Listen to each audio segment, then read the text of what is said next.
Thank you all for being here. I'm Misty Jones. I am the director for the San Diego Public Library, and I am thrilled to be here tonight. If you don't know a little bit about the San Diego Public Library, we actually have a baseball research center on our 8th floor. The Sullivan Baseball Research Center that is, we've had a 20-year relationship with actually the Ted Williams chapter of the Society of American Baseball Research here in San Diego.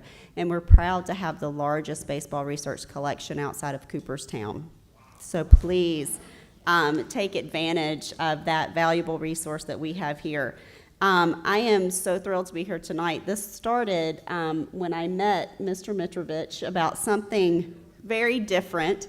And we started talking about baseball and talking about a location to celebrate Ted Williams and his 100th birthday. And I thought, you know, I've got a great location for that. So here we are tonight, and I'm very, very proud to be here. I do have a little bit of official city business. We have a proclamation from the mayor.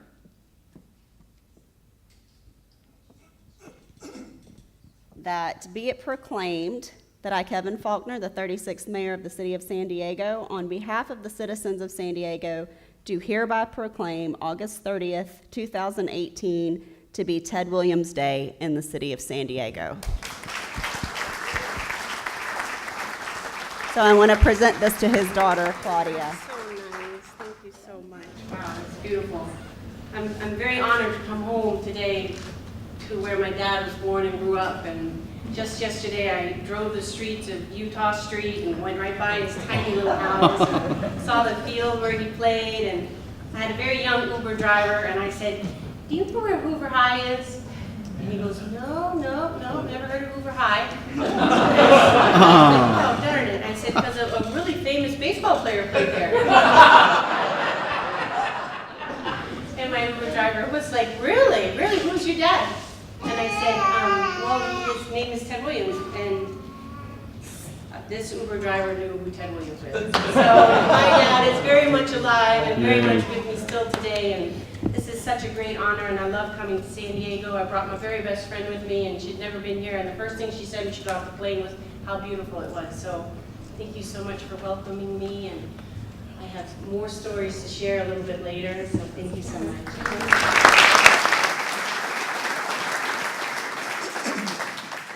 Mr. Seidler, would you join the Lieutenant Colonel Walker? I'm George Mitrovich. I'm the president of the City Club of San Diego. We have been doing programs in this city since September of 1975. We have done somewhere over 1,000 programs. Our speakers have included presidents and vice presidents and heads of state and heads of major corporations on Wall Street, and a lot of writers and some very great athletes and some prominent clergy. Anyone that's got something important to say, we'd love to have them at the City Club. The idea for this was just, it's Ted Williams. And since I was born at 7th and G Street in the San Diego Hospital, the city's been a part of my life. That was July 29, 1935, so it's been a part of my life for a very long time.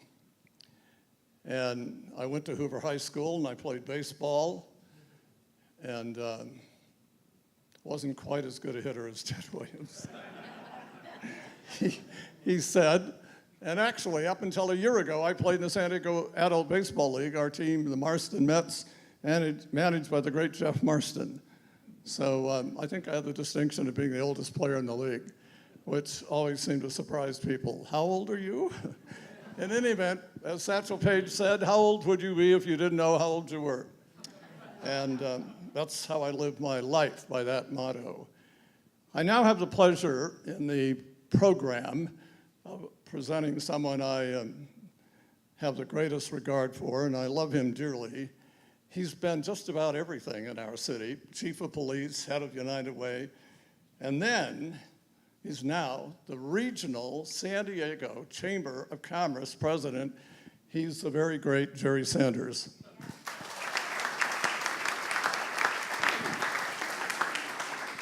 Thanks, George. And I literally don't have anything to say. I'm excited to be here. I'm excited to listen. And I live over near Hoover High School, so I see Ted Williams Field all the time. But we're happy to co-sponsor this event tonight with George. So thank you.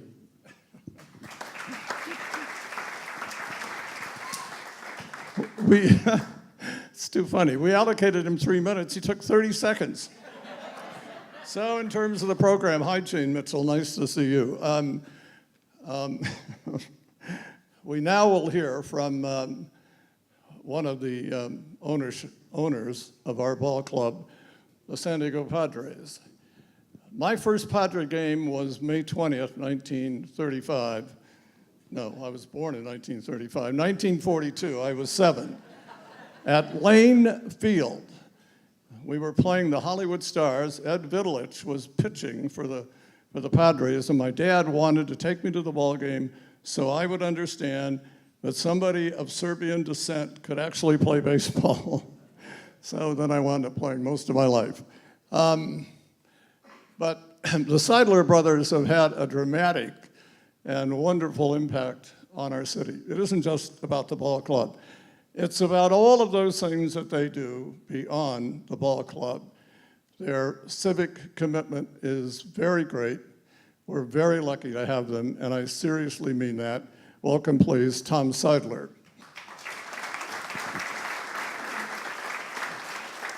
Thanks, George, and thanks all of you for paying tribute to a great American hero. I'm not going to be quite as brief as Jerry, but I'll be pretty quick. You know, everyone around the country, when you say Ted Williams, you think of the Red Sox uniform that you're wearing, and we're, as the Padres, proud of 2 other uniforms that he wore, the old PCL Padres uniform in 36 and 37, I think. I'm not as old as you, George, so I got to lean on you. And of course, the Marines uniform that he wore and gave up years of his prime, 5 years of his prime in his career to serve this country. And as the team of the military, for all the work that we do with the great men and women who sacrifice their lives and leave their families to give us the freedom and the safety that we enjoy. Boy, there's no greater sacrifice than leaving a baseball career to go serve your country and put your life on the line for 5 years. So we have a lot of respect for what Ted did. We're great and happy to have Ted's daughter here today, and she's going to be on the Fox Sports broadcast. For those of you watching the game at home, keep an eye on I think it's the 3rd inning, and we'll get some good words of wisdom from the Williams family. And again, thank you all for coming and paying tribute to a great American hero and a great San Diegan. Thank you.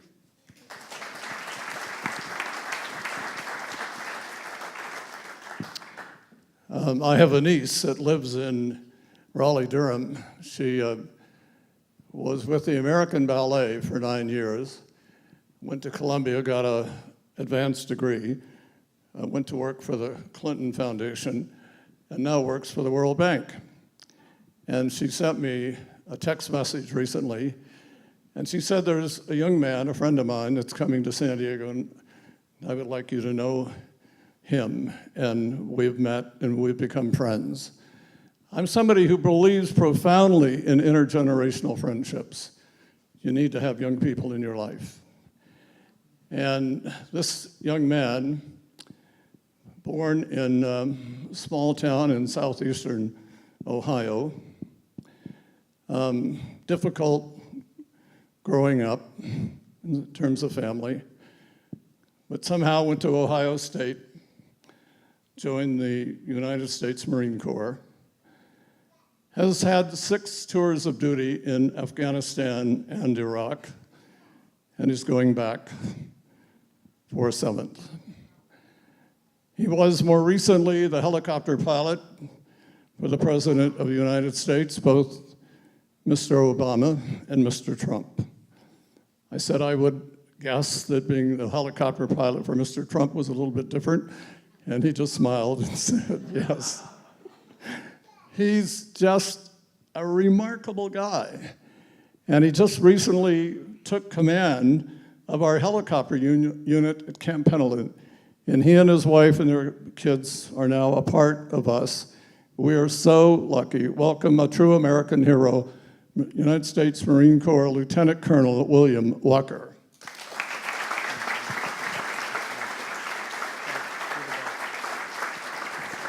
Thanks, George. Well, Claudia, we're kind of an iconic squadron. The Purple Foxes is our moniker. And I asked my pilots if they wouldn't mind signing a baseball. So if you would indulge me and accept this on behalf of the Marine Corps and the world-famous Purple Foxes from Vietnam to Iraq and Syria. Thanks so much. Really appreciate what you do. Thank you. Appreciate it.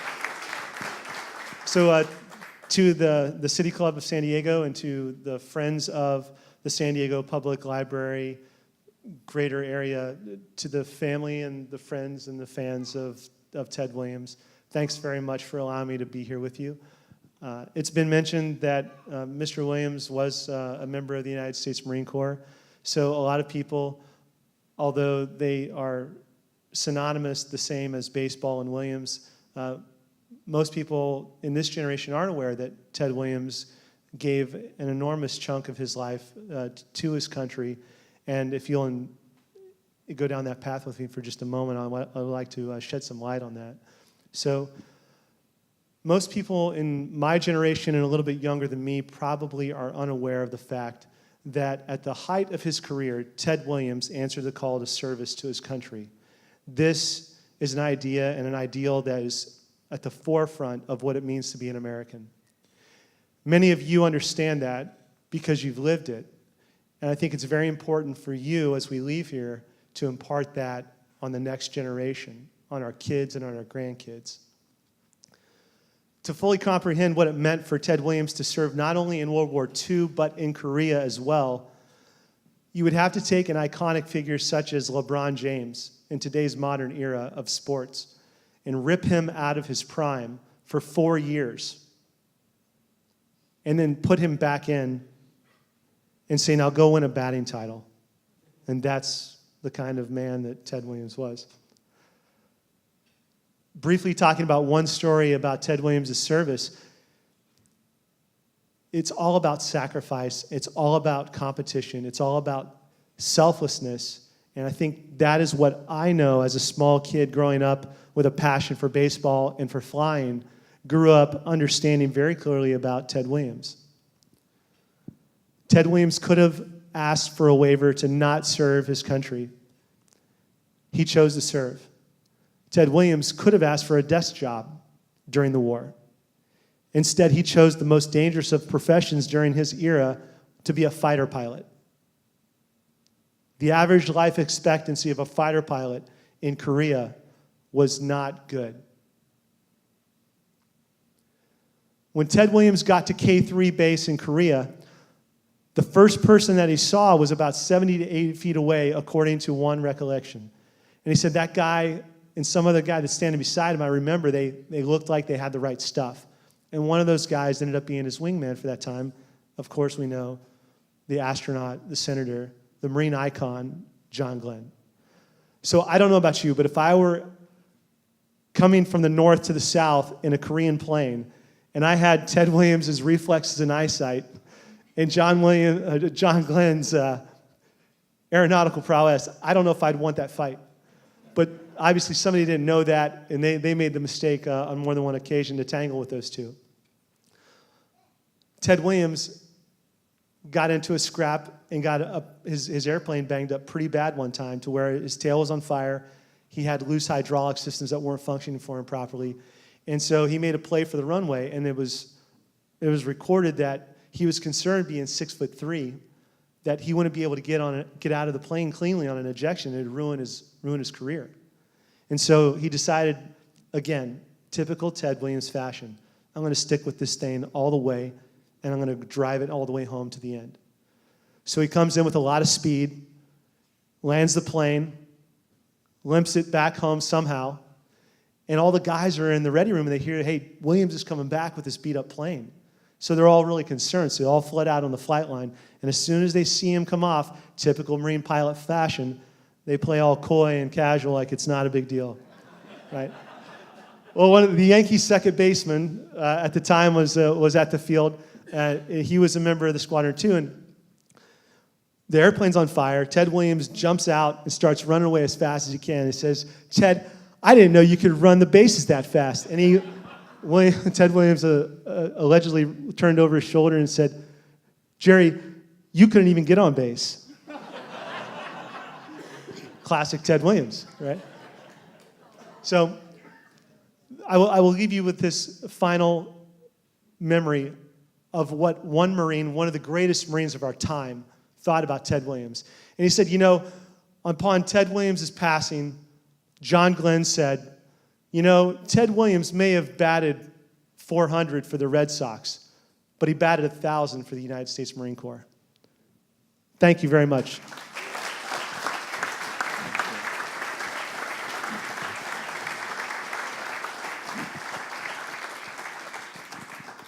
There are, in this country, a lot of people that have been elected to public office, to city councils and boards of supervisors and state legislatures and governors and senators. But if you were to ask me, of all of the ones I know, a fairly sizable number, who is the greatest single baseball fan? Oh, that's easy. Welcome, please, San Diego County Supervisor Ron Roberts.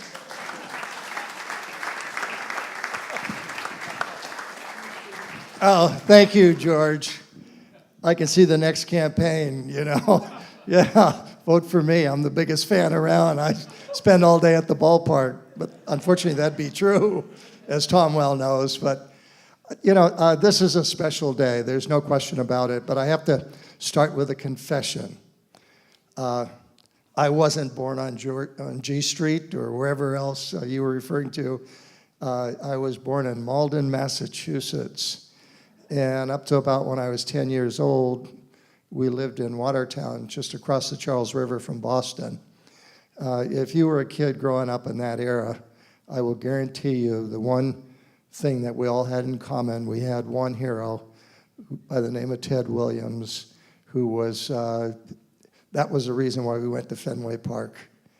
And we wanted his trading cards. I mean, we lived to somehow connect with Ted Williams, not personally, we never imagined that could happen, but to have anything that related to Ted Williams. We didn't have bobbleheads then or any of this stuff that Tom gives out every game you go to, but it was, so the confession I would make, there is only one situation where you would not find me rooting for the Red Sox, and that's if and when they play the Padres, okay?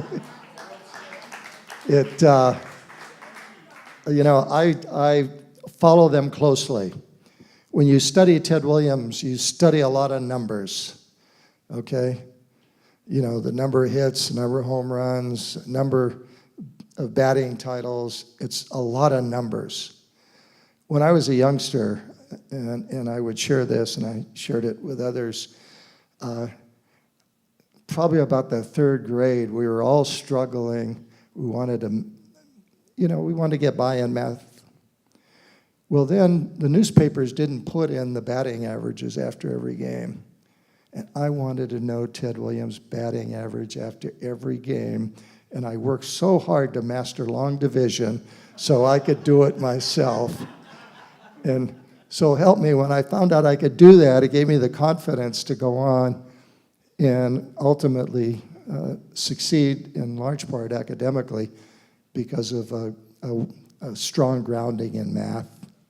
And so I always had a lot to thank Ted Williams for, It was his inspiration that caused me to get interested in such a dreary subject as math.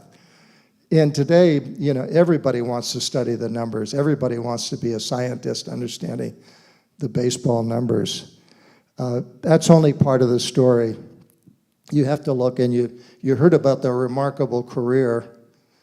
And by the way, he was flying Panther jets, and that wasn't the best of fighter planes. no wonder he got shot at, you know.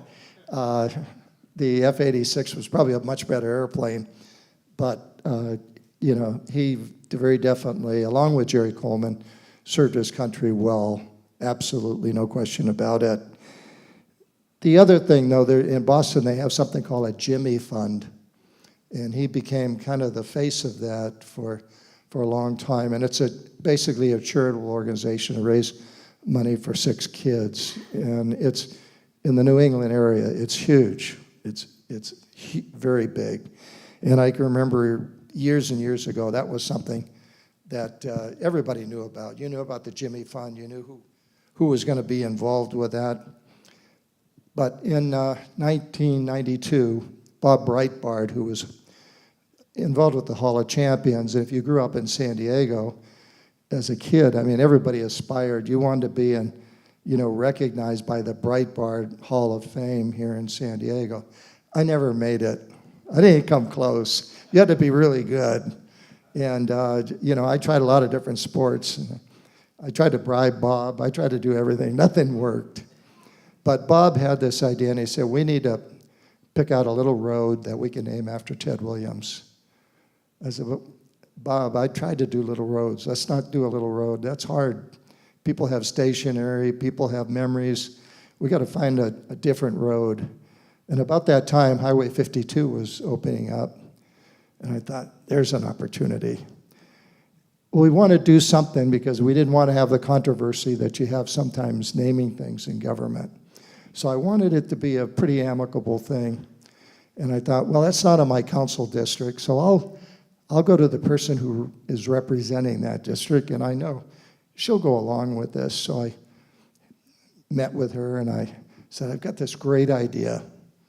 And I sincerely believe that.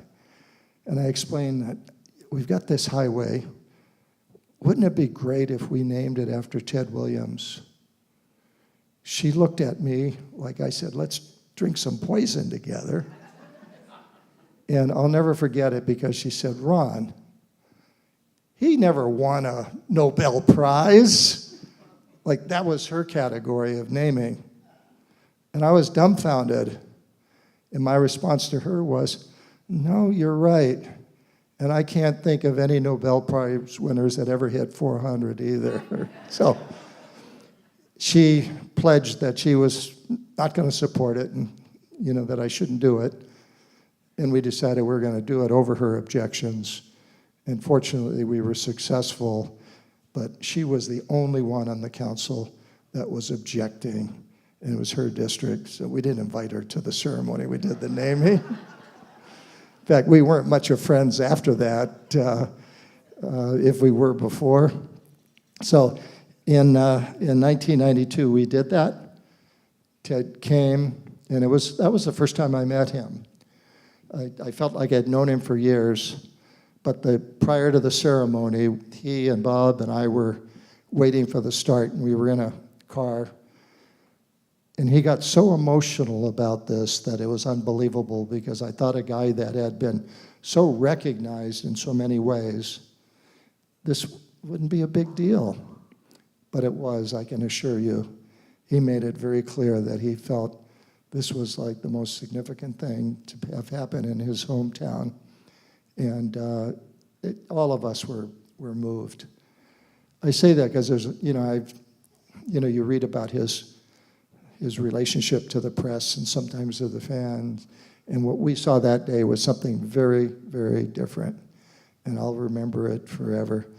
But for me to have that opportunity and for the response we had in the community that was overwhelmingly supportive, it easily is one of the highlights of my career in local government here.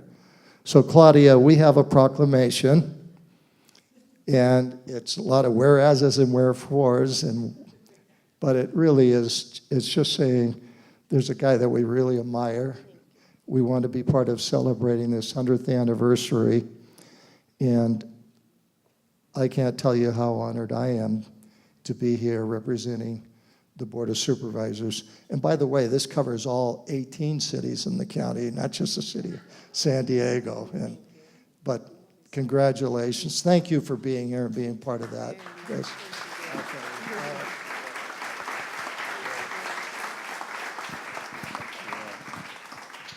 Thank you, sir.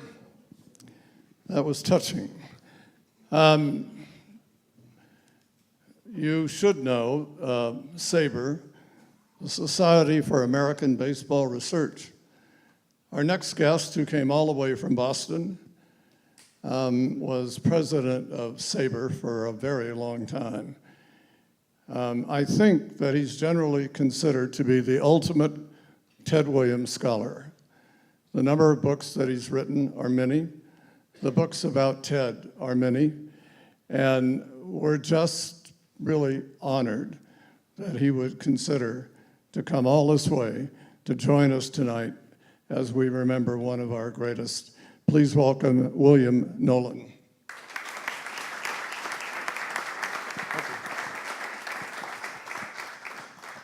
Since everybody's saying where they were born, I was actually born in the city of Boston, and I live in Cambridge. I have not gone far in life, about maybe 6 miles from the hospital.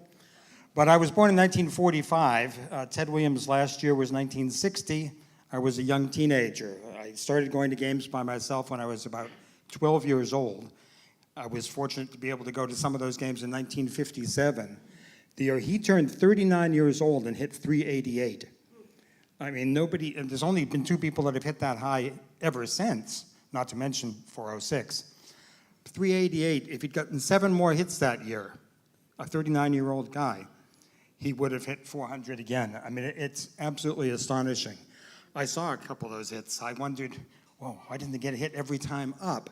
And as I had occasion to talk at the SABR meeting we had earlier today, and I mentioned then, apologies to a couple of you that may have heard me twice, his talent was getting a good pitch to hit. That was his mantra. Do not swing at a bad pitch.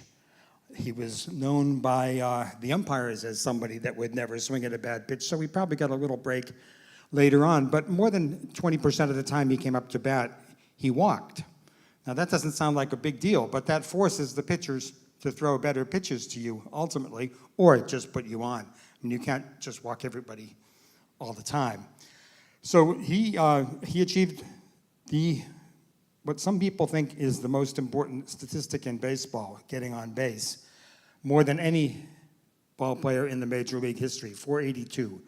48.2% of the time he came up to bat, he got on base one way or another, 521 home runs, similar number of doubles, a lot of other base hits, but he also walked, and so he was on base to help his team out and do what needed to be done.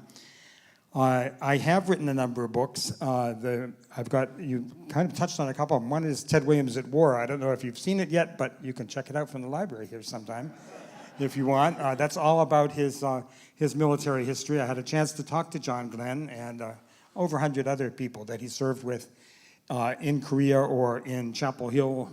Amherst, as he went through training in World War II for 3 years and then in Korea for most of 2 more years.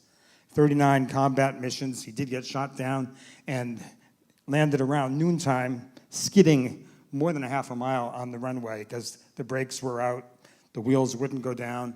He just skidded. The plane turned into cinders. He jumped out, and at 8 o'clock the next morning, he was up on his next mission. As a kid growing up, he was my hero. I got a chance to touch his 497th home run ball, not on the fly. I just went over and asked somebody if I could touch it later. But I hung out in the bleachers a lot at Fenway Park. In the late 1990s, I decided to start, I was in the music business. I decided to start writing about Ted Williams for some reason, and it's captured my attention ever since. I've got one more book coming. I had one book, several of you bought a copy on the way in, about him as the first Latino in the Baseball Hall of Fame, which not known to too many people, but in rereading his autobiography one time, I came across a sentence that he'd written about having grown up in this area. If he'd had his mother's last name, he would have had too many obstacles probably to make it in the majors. Now, I was married to a Mexican-American woman myself, and so this kind of like, what's going on here? what's this all about? And I was able to connect with many of his relatives on his mother's side of the family. With one of his nephews, we in 2010 went to Valle de Allende, the community in Chihuahua from which he came, and we were able to visit some people there. We do have Claudia here, of course, as his daughter. We also have two nephews of Ted's in the audience, Sam Williams and Dan Williams. Dan's wife, Jan, is here as well. And we had Rudy Venzor before. I don't know if he's here now. I think not, maybe. But he comes from the Venzor family, which was the Mexican side of the family. What impressed me the most about Ted was his, and I named one of the first books that I wrote about him called The Pursuit of Perfection. I worked on it with a guy named Jim Prime. There's a long story behind that, which I won't go into, but it just impressed me how dedicated he was, no matter what he took up. He's in 2 fishing halls of fame. Decorated Marine pilot, 39 combat missions. You know, John Glenn doesn't just pick anybody to fly with. That was the elite squadron in Korea at the time. He could have, as you mentioned, he could have taken a PR job, a desk job. He could have just walked around and shook hands and waved to people and did PR work for the Marine Corps. But he said, no, if you want me back, I want to get in there and really do what Marines are meant to do. And he put his life on the line. And there was another time he got hit too. That plane, he didn't have to crash land, but he was hit twice by ground fire. But whatever he put his mind to, I mean, he wanted to fly the most complicated, I mean, it didn't, you know, he could have flown propeller aircraft could have done any number of things. He wanted to fly the best plane there was, and he wanted to do it as well as anybody could. Fishing is not an easy, I never fished, but it's not an easy thing. The kind of fish that he went after were the most difficult fish to catch, the Atlantic salmon and others. And then in baseball, of course, he picked the hardest thing to do that there is. As he said, you've got a round ball, you've got a round bat. Somebody's throwing the ball at you 90 miles, 100 miles an hour, and you have to try to hit it with 9 defenders trying to prevent you from getting a hit. I mean, it's astonishing. I mean, it's a major accomplishment, as we know today. You would be a multimillionaire if you could achieve it 30% of the time to be a 300 hitter. His lifetime average was 344. There's only a handful of people that have lifetime averages that high. And this was all done without any of the kind of training techniques that we have today. His idea of nutrition was have a couple extra milkshakes and try to get a little bigger. I like milkshakes too, but that's not the recommended diet these days where teams have nutritionists. He had no video to work from. He had no way of looking at himself until into the 40s on a motion picture camera. He did seek out help in Boston. He went to MIT to ask physicists there, what makes a curveball curve? And he saw some stop-action photography that was done. He worked in some wind tunnel studies, people throwing baseballs at him and trying to understand all this. This probably helped him with aeronautics later on, how objects travel through air. He just was dedicated towards impossible tasks or very, very difficult tasks. And I know it's sort of a life lesson that I took to myself. It's not like I hit more than 300 most of the time anyhow at whatever I try to accomplish.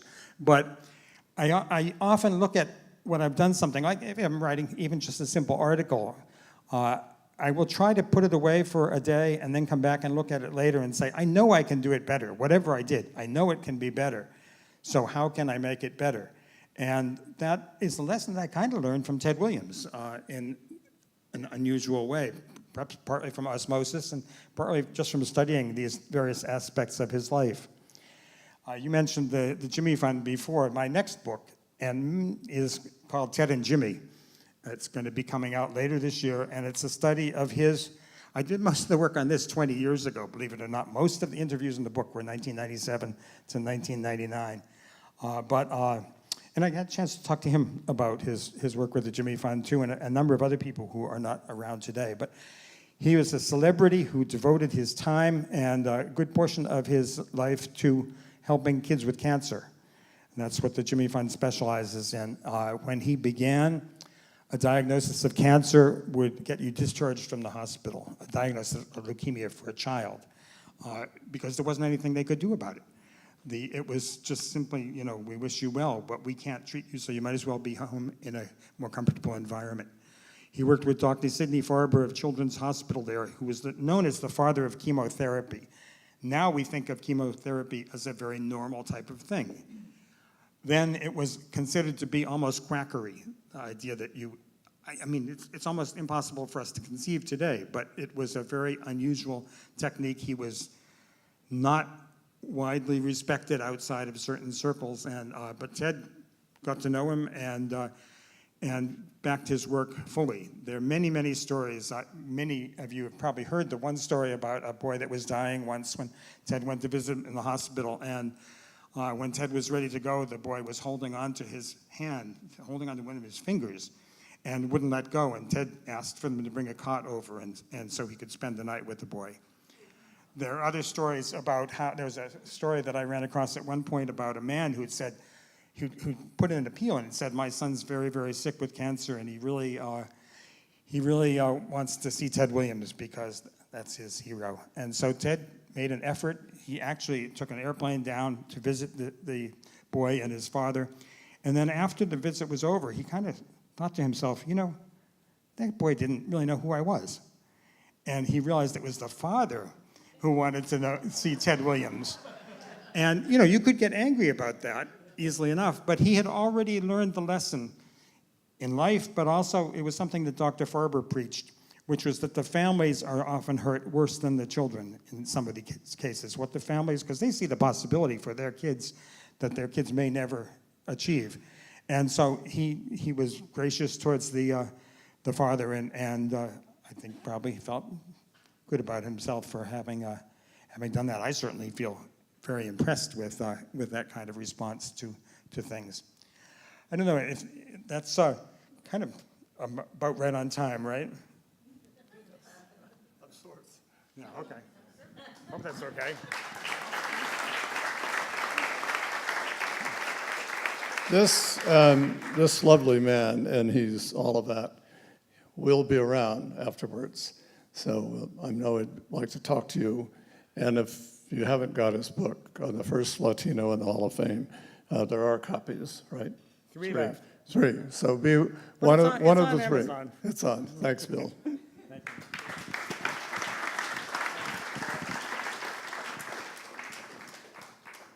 you. Our next guest is also a Bostonian, an iconic figure, 22 years on CBS television in Boston.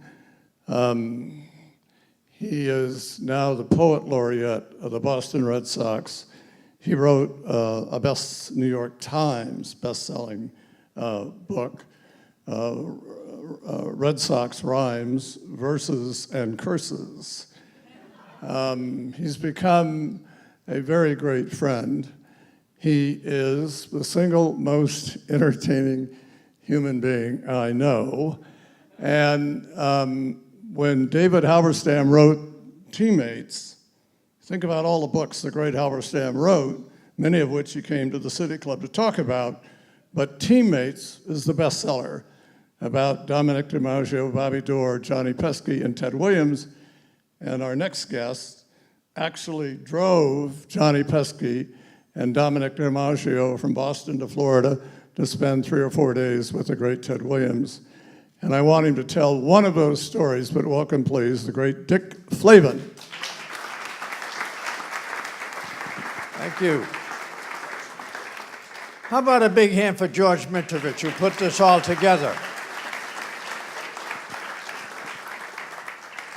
In the fall of 2001, I took the road trip of a lifetime for any baseball fan, particularly a Red Sox fan, when, as George mentioned, I drove by automobile with Dom DiMaggio and Johnny Pesky from Boston to Florida, and we spent 3 days visiting with Ted Williams, who at that point was gravely ill. And I remember at one point during the visit, Dom DiMaggio said to Ted Williams, who had played until the age of 42, he said, Ted, was there any particular moment that you knew it was time to hang it up, to finally retire? And Ted said, you know, I was standing out at second base one day, and I looked over at third base, and I looked in towards home, and I said, God damn it, that's a long way to run. And that was it. Anyhow, during the course of that visit, I thought that I had to do something to justify my presence with these three mythic heroes of my boyhood. And I had been reciting Casey at the Bat since grammar school. So I did a quick rewrite of it and made it about the great Red Sox teams of the post-World War II era, when Dom DiMaggio batted leadoff and Johnny Pesky batted second and the great Ted Williams batted third.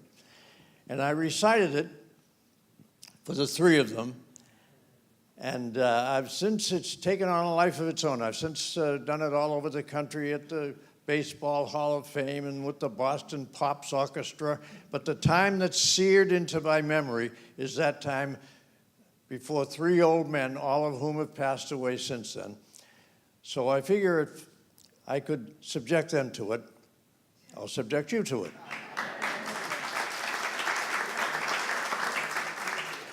The outlook wasn't brilliant for the Red Sox 9 that day. The score stood 2-4 with but one inning left to play. So when Stevens died at first and Tibbetts did the same, a pallor read the features of the patrons of that game. A straggling few get up to go, leaving there the rest with the hope that springs eternal within the human breast. For they thought if only Teddy could get a whack at that. They'd put even money now with Teddy at the bat, but Dom preceded Teddy and Pesky was on deck. The first of them was in a slump, the other was a wreck. So on that stricken multitude a death-like silence sat, for there seemed but little chance of Teddy's getting to the bat. But Dom let drive a single to the wonderment of all, and Pesky, of all people, tore the cover off the ball. And when the dust had lifted and they saw what had occurred, there was Johnny safe on second and Dominic on third. And from that gladdened multitude went up a joyous yell. It rumbled in the mountains and rattled in the dell. It struck upon the hillside and rebounded on the flat. For Teddy Ballgame was advancing to the bat. There was ease in Teddy's manner as he stepped into his place. There was pride in Teddy's bearing and a smile on Teddy's face. And when responding to the cheers, he lightly doffed his hat. I'm making that part up, Claudia. No stranger in the crowd could doubt 'twas Teddy at the bat. 10,000 eyes were on him as he rubbed his hands with dirt. 5,000 tongues applauded as he wiped them on his shirt. Then when the writhing pitcher ground the ball into his hip, defiance gleamed in Teddy's eyes. A sneer curled Teddy's lip. And then the leather-covered sphere came hurtling through the air, and Teddy stood a-watching it in haughty grandeur there. Close by the sturdy batsman, the ball unheeded sped. Whoomp. That ain't my style, said Teddy. Strike one, the umpire said. From the benches, black with people, went up a muffled roar, like the beating of the storm waves on the stern and distant shore. Kill him, kill the umpire, someone shouted on the stand. And it's likely they'd have killed him had not Teddy raised his hand. With a smile of Christian charity, great Teddy's visage shone. He stilled the rising tumult and bade the game go on. He signaled to the pitcher, and once more, the spheroid flew, and Teddy still ignored it. And the umpire said, strike two. Fraud, cried the maddened thousands, and the echo answered, fraud, fraud, fraud. But one scornful look from Teddy, and the audience was awed. They saw his face grow stern and cold. They saw his muscles strain, and they knew that Teddy wouldn't let that ball go by again. The sneer is gone from Teddy's lips. His teeth are clenched with hate. He pounds with cruel vengeance. His bat upon the plate.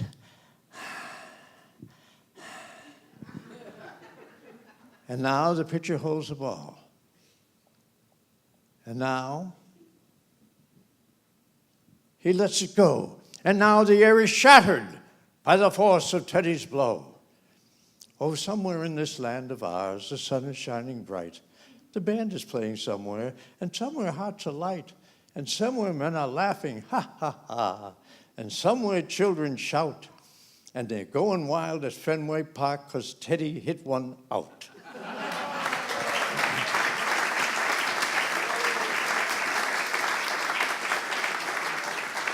You know, I was in Fenway Park one day last year, and a fella came up to me and he said, I was here in Fenway Park the day that Ted Williams hit a home run on his very last at-bat in the major leagues. I said, well, congratulations. That makes you the 1 millionth person to have made that claim. And the official attendance that day was 10,454, which raises a few questions. Were you there the day of Ted's last blast? Were you part of his supporting cast? Were you fully grown or just a tyke? Were you sitting next to John Updike? 1 million people say they were, but the numbers don't concur. There were just 10,000 in the stands, whooping, cheering, clapping hands. Are you sure you're right to make such claims, or is your memory playing games? Some on their mother's grave have sworn, even though they weren't yet born. 1 million fans, plus you were there. That's more than showed up all that year.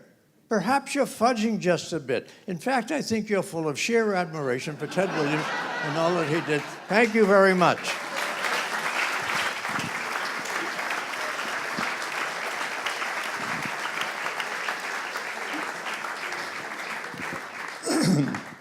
So you'll understand why at every Writer Series event, FLAVIN is one of the permanent performers, if we might say that.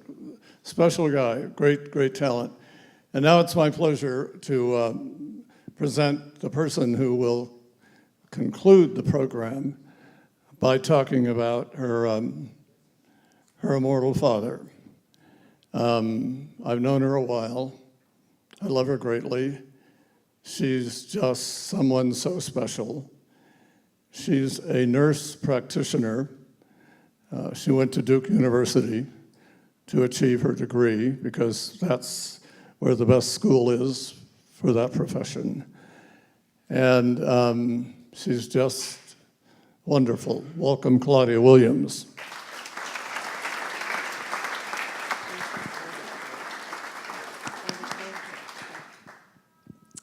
So good evening. I guess I will start by saying that a couple days ago, George Mitrovich gave me a call and said, Claudia, we're going to be celebrating your dad's 100th birthday and we want you to come out. Well, you may have already heard by now, I'm a little bit congested. I was very sick, and Boston had already invited me and I had turned them down. So when I heard George on the phone and we started talking and I remembered how fondly San Diego is to my father, I didn't even hesitate, and I told George I will be there. So with that being said, I want to share with you, as people have shared so far, the wonderful stories of Ted Williams.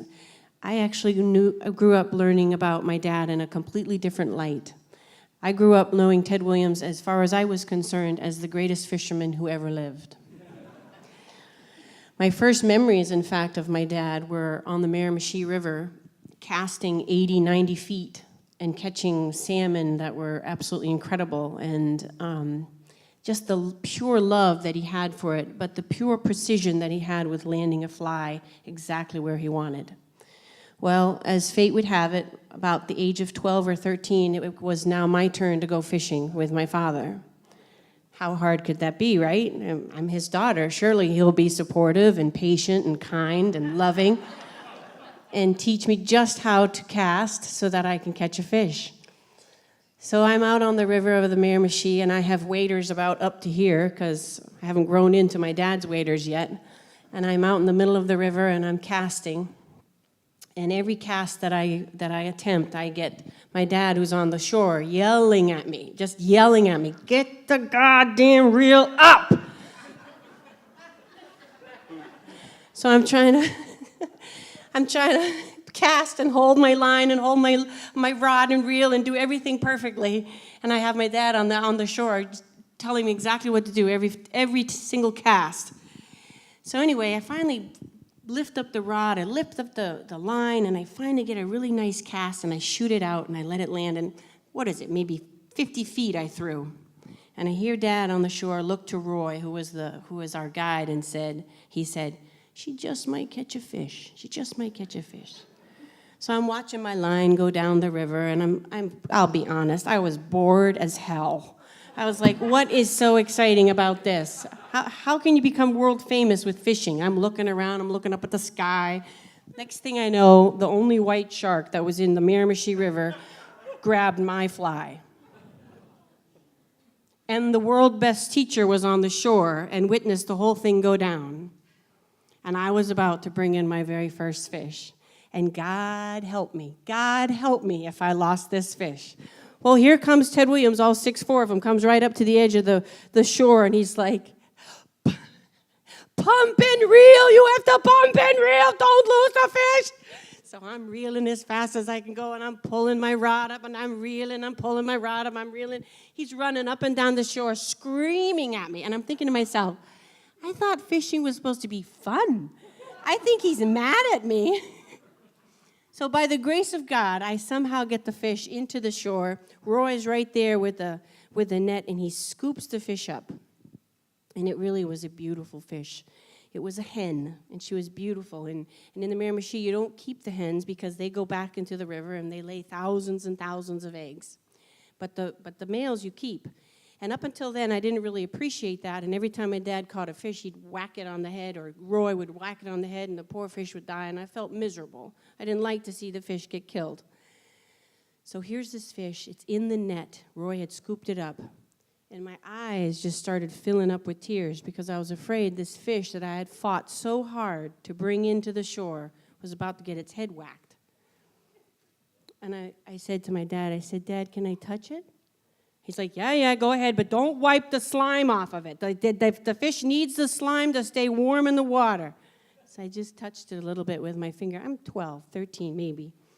And I think he might have caught the tears in my eyes because he puts his hand on my shoulder at that moment. And he said, we let the hens go. We put them back in the water so that they will travel and lay their eggs, and they'll come back next year to the same spot. And it was the greatest feeling in my life. It's one of the greatest memories of my life with my father because as excited as he was, and so happy that he was that I had caught a fish, he told Roy to go get the camera in the truck. We had forgotten the camera that day. So as great fishing legends go, over the years as I grew up and grew older and older, that fish became larger and bigger and more fight than you would ever know, but it certainly is one of my greatest memories. It wasn't until about a year later or two that I was in Fenway Park for the very first time. It was 1984. It was an old-timers game. So, not to disclose my age, women aren't supposed to do that, but Daddy retired in 1960. He was inducted in the Hall of Fame in 1966. I came along in 1971. So I'm at this old-timers game, 1984, and I'm with my mom. My brother had the privilege of being the bat boy on the field. And the announcers were going through all the wonderful players that were coming up to bat, and there was Johnny Pesky, there was Dami DiMaggio, that was Joe DiMaggio's brother, and of course there was Bobby Dorr.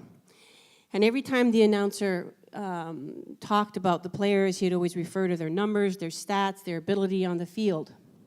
And I didn't know a lot about baseball, so when the announcer would talk about this great catcher, I just assumed, well, Dad played baseball, surely he catched too, but it wouldn't be Dad. So as every time the announcer started to describe the players, I'd grab my mom's T-shirt or shirt, and I'd say, is that Dad? Is that Dad? She's like, no. And then the announcer would proceed by saying, Johnny Pesky, Dom DiMaggio, Bobby Dorr. And then finally, the announcer started talking about a player whose records still stand today, whose averages have been yet to be touched. But he said one line, and when he said it, the whole crowd erupted. How many of you have been to Fenway Park? It's the oldest park, and I believe it's all made of wood. So when this announcer said that this player that was about to come up had served 2 hitches in the Marines, that was the last thing I heard. And the crowd absolutely came alive. And I'm going to tell you something right now. The hair on the back of my neck is standing up just like it did in that moment. That was the last thing I heard, and everybody stood up in the stands, and I was little. I was trying to see this person come out on the field. I wanted so badly to see this man who was getting this kind of response. And it was at that moment that my mother looked down at me, and she reached down and she picked me up, and she said, "That's your father." And she put me on her shoulder, and I looked out in the field, and my dad is 6'3", incredibly handsome man, an incredibly amazing influence in my life, a man who is so principled and a perfectionist. He looked larger than life to me out in that field. He stood higher than all of them out there, but in that moment I knew he wasn't just the greatest fisherman who ever lived. So in closing, I'd like to ask a big favor, okay? 4 days ago was my brother's birthday. He would have been 50 on the 26th of August. And John Henry and Dad always shared their birthday together. And just over a year and a half ago, I lost my mom. So I am now officially an orphan. So, in honor of my brother and my father, I would like to sing Happy Birthday. And I want to sing it so loud, all of us together, use your best voices, that if they're up there, they can hear us, okay? And when we get to that part, Happy Birthday, I want to say Dad. I want you all to say Dad, because this is his home, that he's been a father to many a kid, many an adult, many a ball player. And please, I ask you to say John Henry too. Can we do it together? Here we go. Happy birthday to you. Happy birthday to you. Happy birthday, dear Dad John Henry. Happy birthday to you.